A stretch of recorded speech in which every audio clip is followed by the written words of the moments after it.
अस्सलाम वालेकुम। और मेरे मुसलमान भाइयों, कैसे हो? 2025 रमज़ान मार्च में चल रहा है। रोज़े तो हाँ रहते ही हैं होंगे। 90% लोग तो रोज़े रहते ही होंगे। किसी के पास कुछ बहाने हैं, किसी के पास कुछ बहाने हैं। रोज़े लोग रहते हैं।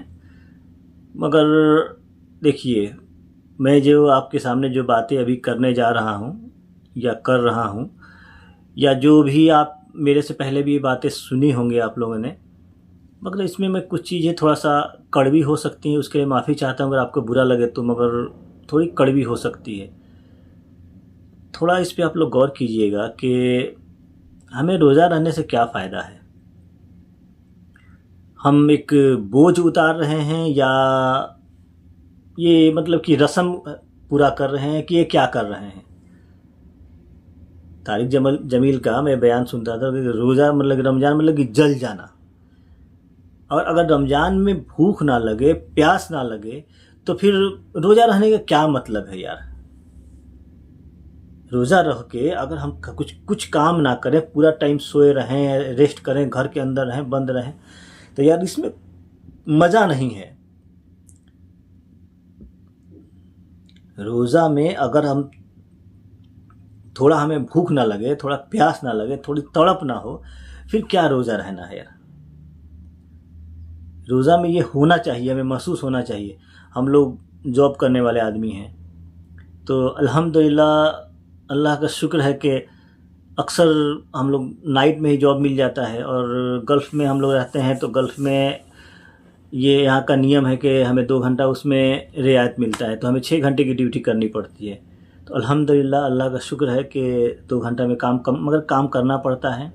ड्यूटी हम आते हैं, नाइट में भी जाएंगे तो भी काम करना पड़ता है, दिन में जाएंगे तो भी काम करना पड़ता है। बस अल्हम्दुलिल्लाह ठीक है, बेहतर है। मगर एक चीज़ तो मैं आप लोगों से पूछना चाहता हूँ कि रोज़ा रहने के बाद से अफ्तार जैसे हमें होती है बेचैनी के अफ्तार का वक्त, हम बार बार वक्त देखते हैं, टाइम घड़ी में देखते हैं कि क्या कितना हुआ, कितना बाकी है, कितना बाकी है, कितना बाकी है।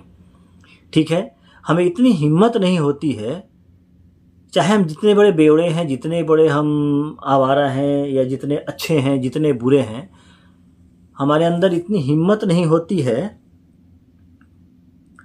कि हम एक घूंट पानी तक पी लें। नहीं पी सकते ना। तो फिर ये रोज़ा खोलते ही ये सुट्टा जो लगाते हो आप लोग, सुट्टा लगाते हो, क्या फ़ायदा रोज़ा रहने से? कोई सुट्टा पे सुट्टा मार। अरे एक छोड़ो ना, नमाज पढ़ने नहीं जाते हैं, पहले अफ्तार भी अच्छा से नहीं करते हैं, थोड़ा खाएंगे, उसके बाद फट से ना दौड़ के बाहर निकलेंगे, सुट्टा मारते हैं पहले। वो भी एक नहीं, धड़ाधड़ 2-3 मारेंगे, उसके बाद से कुल्ली करके फिर नमाज पढ़ने जाएंगे, आएंगे फिर बैठ के खाएंगे। क्या यार, क्या फ़ायदा रोज़ा रहने से? खैनी वाले खैनी खा रहे हैं, सिगरेट वाले सिगरेट पी रहे हैं, एकदम गुटखा वाले, पान वाले एकदम तड़ लगा। क्या रोज़ा रहने से क्या फ़ायदा है? रोज़ा रहने से यार क्या फ़ायदा? रोज़ा रहने का मतलब हमें पूरी तरह से पाक और साफ हो जाना है। मैं आपके सामने ये बात कह रहा हूँ तो आप लोग को लगता है कि बहुत बड़ा भाषण दे रहे हैं, बहुत बड़े आलिम फाजिल हो गए हैं ये सब। नहीं भाई, जो चीज़ें मैं बोल रहा हूँ ये लागू मेरे ऊपर भी होती है, ये लागू आपके ऊपर भी होता है। ये नहीं कि मैं बोल रहा हूँ तो मैं बहुत मुत्तकी परहेजगार एकदम हूँ, मुझसे कोई गलती नहीं होती, ऐसा मैं नहीं। मैं बोल रहा हूँ कि ये गलत है और मैं इसको मानता हूँ, और हर ये कोशिश करता हूँ कि मैं इन सब चीज़ों से बचूँ। मैं ऐसा कोई भी काम ना करूँ जो गलत हो। होता है, इंसान हूँ, गलतियाँ हज़ारों होती हैं। मगर ये आप लोगों को सोचना चाहिए कि अगर एक तो मौका मिल रहा है आपको कि रमज़ान में 30 दिन में हम खुद को बदल दें, चेंज कर दें। रमज़ान आया तो अभी जैसे जुमा में नमाज लोग पढ़ने के लिए आते हैं, वैसे 5 वक्त में लोग मिल जाएंगे। ठीक है, आपको चांद रात जब मगरिब का अजान होगा, ऐसा में आपको आदमी नहीं मिलता है। ऐसा के वक्त में आपको बंदे नहीं मिलेंगे मस्जिद में। ये वही मुसलमान हैं जो मतलब कि जैसे जुमा की नमाज होती है वैसे मगरिब में, जोहर में, फजर में मिल जाएंगे। मगर चांद रात वाले दिन आदमी जो मुसलमान हमारे हैं, मैं बंदे बोल रहा हूँ, वो मस्जिदों में नहीं दिखाई देंगे। अगले दिन से वही 2 सफ़, 1 सफ़, 2 सफ़, 3 सफ़ वही चलेगा। फिर क्या फ़ायदा रोज़ा रख के इसमें, अगर हम खुद को नहीं बदले, खुद को नहीं चेंज किए, तो हमें क्या फ़ायदा ये रोज़ा रमज़ान से? क्या फ़ायदा? कोई फ़ायदा नहीं है, कोई फ़ायदा नहीं है। नौज़ुबिल्लाह, अगर ये गलत है तो अल्लाह ताला से मैं माफ़ी चाहता हूँ कि अल्लाह मुझे माफ़ करना अगर मैं ऐसी बातें कह रहा हूँ तो। मगर मैं जहाँ तक समझता हूँ कि मैं रोज़ा रहने से अगर मेरे अंदर बदलाव नहीं आता है, एक अगर इस रमज़ान में मैं रोज़ा रह रहा हूँ, अल्लाह ताला से मैं तौबा नहीं कर रहा हूँ, अपने गुनाहों की माफ़ी नहीं मांग रहा हूँ, खुद को नहीं बदल रहा हूँ, तो क्या फ़ायदा रोज़ा रहने से? कोई फ़ायदा नहीं है। फिर वही काम, रोज़ा 30 दिन तो छोड़िए, बस वही 10-12 घंटा आप रोज़ा हैं, उतना ही देर शांत हैं, उसके बाद से वही सिगरेट, सुट्टा, ये सब। अभी तो एक नया फैशन है, e cigarette. Wow, e cigarette, क्या क्या आप कहें यार आप लोगों को। सिगरेट है, गुट, और वो छोड़िए, एक चीज़ और भी है, मोबाइल का दौर है। मैं अनगिनत मुसलमानों को मैं देख रहा हूँ अफ्तार के बाद से मूवी देखते हुए। मैं दिन में तो मुझे इतना ख्याल नहीं है, मगर मूवी देखते हुए, मूवी रमज़ान के दिनों में अफ्तार के बाद से अपना वक्त जो ज़ाया कर रहे हैं, जो वक्त अपना ये काट रहे हैं, ये मूवी देखते हैं। अरे आज तो बहुत आसान हो गया है, मोबाइल में कुरान अपलोड करो, कुरान पढ़ो मोबाइल में कुरान पढ़ो, आपको हिंदी में मिल जाएगा, उर्दू में, इंग्लिश में, हर भाषा में आजकल मौजूद है। आप उसे पढ़िए ना, हदीसों को पढ़िए, सब कुछ आज मोबाइल में है, आप पढ़िए ना। अगर आपको कुरान हाथ में लेके पढ़ने में परेशानी हो रही है, मगर बेहतर तो है कि आप डायरेक्ट कुरान को हाथ में लेके पढ़िए, जो बुक है वो पढ़िए। मगर आप चलते फिरते कहीं भी पढ़ना चाहते हैं, कहीं जा रहे हैं, तो आपके मोबाइल में सारी फैसिलिटी है, आप पढ़िए ना। आप व्हाट्सअप चलाते हैं, फेसबुक चलाते हैं, हर चीज़ तो आप चलाते हैं, मगर आप एक ऐप नहीं रखते हैं जिसमें आप कुरान पढ़ सकें। फिर क्या कहना है यार। झूठ हम बोलें फिर भी हम मुसलमान, चोरी हम करें फिर भी हम मुसलमान, फिल्में हम देखें फिर भी हम मुसलमान, गाना हम सुने फिर भी हम मुसलमान। अल्लाह ताला ना हमें ये सब छूट दे रहा है ना, कि जितने भी बुरे काम हैं हम कर रहे हैं फिर भी हम मुसलमान हैं। अल्लाह ताला तो हमें हर उसके बाद भी हमें सज़ा नहीं दे रहा है, और सज़ा नहीं दे रहा है फिर हमें लगता है कि हम तो कुछ नहीं हैं। आजकल मैं किसी दूसरे के बारे में तो बात नहीं करूंगा, इसलिए कि हर इंसान अपना अलग अलग है। मैं मुसलमान हूं तो मैं स्पेशली मुसलमान के बारे में बात करूंगा कि मुसलमान मेरे को लगता है कि सबसे नकारा और निकम्मा, सबसे घटिया हो चुका है। ऐसा मुसलमान होना चाहिए, ये मुसलमान ऐसा होना चाहिए, घुटना खुला नहीं होना चाहिए। उस छोटे छोटे पैंट पहन के लोग घूमते हैं, बाहर निकल के घूमते हैं। अगर आप उन्हें टोकिएगा तो वो आपसे बहस करने लगेंगे, क्योंकि नए फैशन में चल रहे हैं ना, क्योंकि नए फैशन में इस्लाम बदल गया है, उनके नज़र में इस्लाम बदल गया है। क्या आप कहिएगा उन लोगों को, क्या बोलिएगा, क्या समझाइएगा। मुसलमान फैशन के एकदम दौर में चल रहा है, उन्हें अपने मज़हब से कोई मतलब नहीं है कि हमारा मज़हब हमें, हमारा इस्लाम, हमारा दीन हमें क्या सिखाता है, हमें कैसे रहना है, हमें कैसे खाना है, कैसे पीना है, कैसे सोना, कैसे बैठना। हमारे नबी करीम सल्लल्लाहु अलैहि वसल्लम ने ये सब चीज़ें तो बताई हैं ना हमें, कैसे खाना है, कैसे सोना, कैसे बैठना, कैसे रहना, कैसे क्या करना, हमारा अखलाक कैसा होना चाहिए, हमें लोगों से कैसा मिलना चाहिए। 100% कोई मुकम्मल नहीं है, मगर कुछ तो अंदर को इंसान के अंदर क्वालिटी तो होनी चाहिए ना। मैं दिन पर दिन देख रहा हूँ कि मुसलमान एकदम बिगड़ता हुआ जा रहा है, उसे कोई मतलब ही नहीं है, नमाज से कोई मतलब नहीं है, ना दीन के किसी और कामों से मतलब नहीं है। आखिर क्यों ऐसा हो रहा है? क्या मुसलमान को सिर्फ मतलब कि ये दुनिया में आया है ये सब फैशन करने के लिए, कि बाप कमाएगा बेटा ऐश करेगा, भाई कमाएगा बेटा ऐश करेगा, इसलिए आया है? अरे थोड़ा तो शर्म करो यार, शर्म करो थोड़ा भी। कैसा दौर आ चुका है मुसलमानों के ऊपर, कैसे कैसे उनके ऊपर जुल्म हो रहे हैं, फिर भी तुम्हें शर्म नहीं आती है। और कुछ लोग ज्ञान पे ज्ञान देते हैं, मुसलमान ये फ़िरका ऐसा, वो फ़िरका ऐसा, ये फ़िरका। अरे तुम्हारी क्या गारंटी है कि तुम जन्नती हो यार सही हो? या मैं, मेरी क्या गारंटी है कि मैं जन्नती हूँ या मैं सही हूँ या मैं गलत हूँ।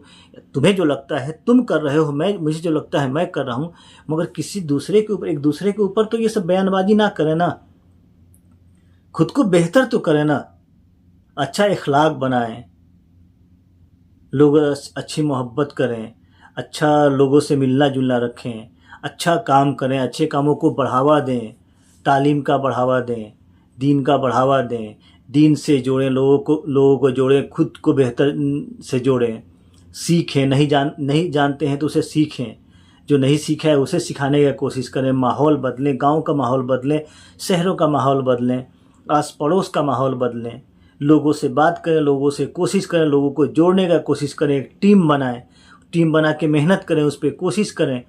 तो नहीं, ये तो होगा नहीं। रमज़ान आया ऐसा लगता है कि कोई बहुत बड़ा, मतलब कि लोगों के लिए, चाहे बहुत लोगों के लिए मुसीबत लगता है, ये मुसीबत आ गया मतलब कि रोज़ा रहना पड़ेगा, या ये जवान आदमी को मैं देखा रोज़ा नहीं रहता है, जवान आदमी रोज़ा नहीं रहता है।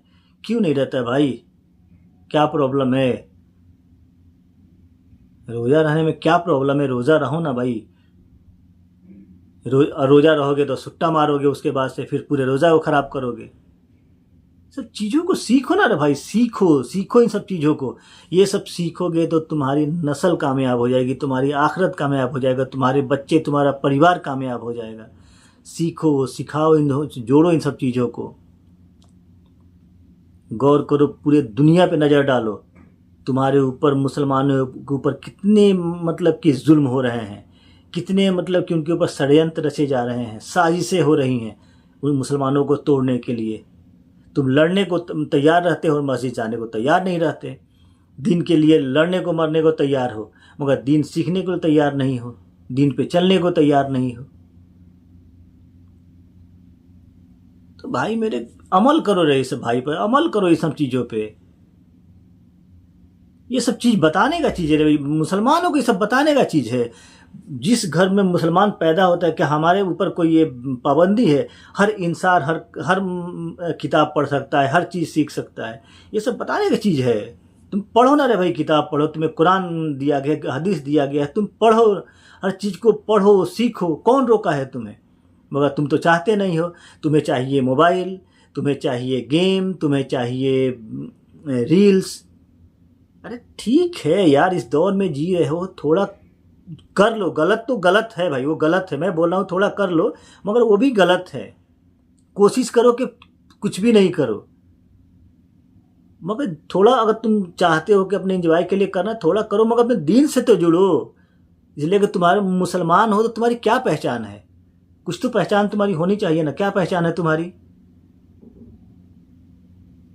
तुम्हें कहीं सामने खड़ा कर दिया जाए, किसी के सामने ले आके, जैसे कि जो गैर दीनी आदमी हैं, क्या प्रूफ होगा? कैसे पहचान होगा कि तुम मुसलमान हो और वो मुसलमान है? कोई पहचान नहीं है। तुम अपनी पहचान बनाओ ना। तुम इल्म हासिल करते हो पैसा कमाने के लिए, इल्म सिर्फ पैसा कमाने के लिए थोड़ी, इल्म पैसा कमाने के लिए भी है। बाकी आपके अंदर इल्म हासिल करोगे तो आपके अंदर बहुत चीज़ें आएंगी, बहुत बदलाव आएगा। अगर इल्म हासिल करोगे उस चीज़ों को बदलने के लिए, तब पैसा कमाने के लिए हासिल करोगे तो उधर से पैसा ही कमाओगे, बाकी कोई चीज़ में तो बदलाव होगा नहीं। तो अब कुछ सीखो, अमल करो, इस सब चीज़ों पर बदलने की कोशिश करो। यार रमज़ान हमें मिला है, नसीब से मिला है, अगर अगला रमज़ान हमें मिले ना मिले, कम से कम इस रमज़ान में जितना मौका मिले उतना इबादत करें। अल्लाह ताला ने हमें कितनी मतलब की छूट दे रखी हैं। ऐसा नहीं कर सकते हो तो ऐसा कर लो, ऐसा नहीं कर सकते तो ऐसा करो। कितनी फैसिलिटी है, कितना हमें मतलब कि ये सब दिया गया है। क्योंकि अरे हम दुनिया में आए हैं कि आजमाइश के लिए आए हैं, हम इबादत के लिए दुनिया में आए हैं, अल्लाह की इबादत करने के लिए आए हैं। उसी इबादत में हमें ये सब चीज़ें दी गई हैं, रोज़ी रोज़गार, पढ़ाई लिखाई, अच्छा बुरा सब कुछ। उसी चीज़ों में से हमें से निकल के एक जगह में कमल की तरह खिलना है। जब वही हम कमल जब खिलेगा तो वही हमें आखिरत में जन्नत मिलेगा। इन सारे कीचड़ों में से निकल के हमें जब कमल ऊपर खिलता है ना, वो बहुत खूबसूरत लगता है। जब हम कमल की तरह जब खिलेंगे तब हमें जन्नत मिलेगा। इन सब चीज़ों पे सोचो रे भाई, दुनिया में कुछ नहीं रखा हुआ है। थोड़ा अमल करो दीन पे, दीन सीखो, समझो, और सबसे बड़ी चीज़ है कि एक दूसरे का एहतराम करो, एक दूसरे का एहतराम करो, उन सब उसकी बातों को समझो, सामने वाले की बातों को भी समझो, सामने वाला क्या कहना चाह रहा है, नहीं कहना चाह रहा। हमारे रोज़मर्रा ज़िंदगी में, वीडियो लंबा हो रहा है मगर मैं रिक्वेस्ट करूँगा आप इसे पूरा देखिएगा, एक दीनी और मोटिवेशनल वीडियो टाइप का है ये। रोज़मर्रा ज़िंदगी में आप जब निकलिए, सिर्फ गौर कीजिए, सिर्फ गौर कीजिए, आपको अनगिनत लोगों की गलतियां नज़र आएंगी। मिसाल के तौर पे आप रास्ते से जा रहे हैं, थोड़ी पतली गली है, दो बंदे वहाँ से आ रहे हैं या खड़े हैं या वहाँ पे बात कर रहे हैं, आप अक्सर देखिएगा कि वो लोग नहीं हटेंगे, चले जाएंगे उधर से। अरे चले जाए भाई, आप रास्ते से खड़े हो, कोई आ रहा है, आप हट जाओ ना, साइड में हट के खड़े हो जाओ ना। अगर आप उसे बोलोगे भाई हट जाओ ना, भाई जाना, भाई साइड से जाना रे भाई, ये क्या बात हुआ। आप बस में जा रहे हो, सीट कंफर्टेबल है बैठने के लिए, मगर अगला बंदा चाहता है कि मैं फैल से बैठूं, दूसरा भले बंदा तकलीफ से बैठे। ये मैं रोज़मर्रा ज़िंदगी की बातें बता रहा हूँ। ये आपको ऐसी चीज़ें देखने को सुनने को मिलती हैं, छोटी छोटी चीज़ें आपको मिलेंगी। जैसे आप किसी सोसाइटी टाइप में रहते हैं, बहुत ऐसे जहाँ पे लोग सार्वजनिक लोग आते जाते रहते हैं, देखिएगा अक्सर लोग नल खोल के छोड़ देते हैं, नल खोल के छोड़ देते हैं, या किसी चीज़ का दरवाज़ा खोल के छोड़ देते हैं, या कोई बार बार कोई चीज़ डब डब डब डब आवाज़ कर रहा है, उसको सही थोड़ा सा, चलो थोड़ा सा हम ऐसे बंद कर दें। नहीं करते हैं लोग। रास्ते में एक पत्थर गिरा हुआ, लोग साइड नहीं करते हैं। ये छोटी छोटी चीज़ें हैं जो हमें करना है, और ये हमारे ऊपर ये लागू होता है, ये हमारा नबी करीम सल्लल्लाहु अलैहि वसल्लम का सुन्नत है। ये सब हमें करना है, ये हमारे ज़िंदगी का हिस्सा है, ये हमें करना है। यही हमारा मतलब कि इखलाक में आता है, हमारे एहतराम में आता है कि हम अगले का एहतराम करें, या कोई भी चीज़ है, कुछ भी है। आज आप देखिएगा कि छोटे छोटे लड़के हैं, आप सोशल मीडिया पे देखिएगा, उनकी उम्र 12 साल 13 साल 14 साल की होगी, उससे भी कम होगी। वो क्या शेरो शायरी लिखते हैं, जिस कितने गमों में हैं, कितने उनकी कोई गर्लफ्रेंड में छोड़ के चली गई है, या किसी गर्लफ्रेंड से उनको बहुत लगाव है, ऐसे इस टाइप ऐसे। अरे भाई तुम अभी मैट्रिक पास नहीं किए हो ढंग से, तुम्हारी उम्र अभी कितनी हुई है, तुम ऐसे मैसेज करते हो, ऐसा स्टेटस लगाते हो।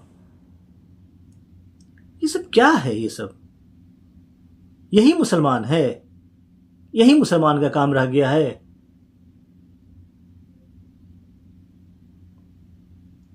सिगरेट पी रहे हैं, बाजार में देखो सिगरेट पी रहे हैं, बड़ा छोटे का कोई एहतराम नहीं है। अरे सिर्फ घर वाले से ही एहतराम होता है कि घर वाला हमारा आएगा तो उसे एहतराम करेंगे, मेरे घर का अब्बा है, भैया है, चच्चा है, उसी का एहतराम करेंगे। बाकी कोई भी है उसका मास्क चल रहा है सुट्टा एकदम उसके सामने। अरे भाई सबका एहतराम करो, जो तुमसे बड़ा है, उस बड़ा छोटा सबका, मगर जो तुमसे बड़ा कम से कम उसका तो एहतराम करो। छोटे का भी एहतराम करो, बड़े का भी एहतराम करो। गलत चीज़ों से परहेज करो, जो गलत कर रहा है उसे कम से कम रोकने का कोशिश करो। यही इंसानियत है भाई मेरे। खैर वीडियो बहुत लंबा हो गया है, आप लोग कोशिश कीजिएगा कि इसे देखिए, समझिए, अमल करने का कोशिश कीजिए। शायद कोई अमल कर लेगा तो अल्लाह ताला उसके सदक़े में मेरे भी कुछ गुनाहों को माफ़ कर देगा। और मुझे दुआ में याद रखिएगा, इंशाअल्लाह जो बेहतर हो सकेगा मैं आपके लिए वीडियो और बनाऊँगा। आप लोग मुझे दुआ